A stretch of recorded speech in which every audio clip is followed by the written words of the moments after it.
The first thing prayer does is that it opens you to the voice of God. The second thing is that it brings the presence over you. The third thing is that it stirs the anointing in your spirit until it becomes a rod of authority.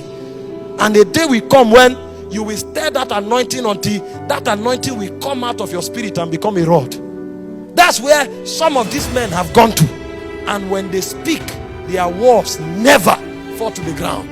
Samuel, the Bible said in Samuel 7:12, it said the Philistines were tormenting Israel until Samuel came and planted a stone and called it Ebenezer. And when that priesthood was completed, he said from that day, the hand of God was perpetually against the Philistines. They never came against Israel again and succeeded, because Samuel, through priesthood, had built a hedge around Israel. A point came, that anointing grew until the anointing surrounded the whole of Naioth in Ramah. Saul came looking for Samuel. He fell down and began to prophesy. And a point came, that anointing was no longer just a circumference over Ramah. It became a scepter. And when they said they needed a king, Samuel showed up and said, to show you that I'm speaking for God. He said, this is dry season. He said, now rain will begin to fall. He didn't pray again, but the moment he said it, rain began to fall, because the anointing grew from a stirring, it became an atmosphere, it became a scepter. You will pray until that oil in your spirit will become a rod that you carry. And when you do this long enough, if you finish your assignment on earth and you want to go, you will hand over that rod to somebody as a mantle. Because at this time, you decide how you use it. It's no longer an anointing you stir.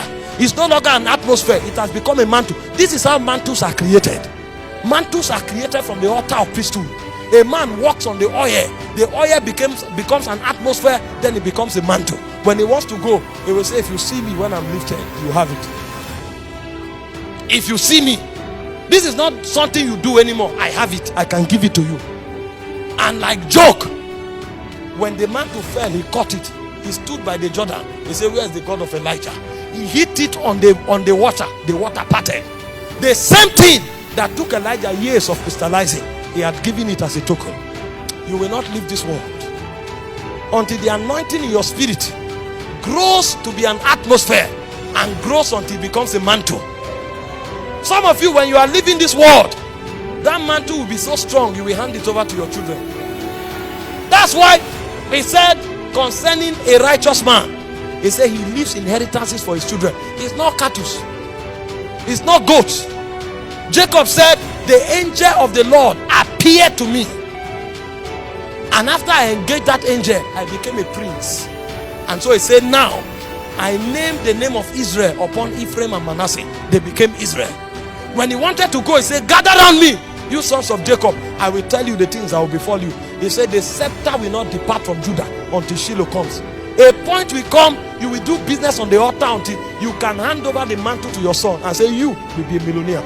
You will be a prophet. You will be a king. No force on earth can stop it, because you have built something that has defeated the princes in the territory.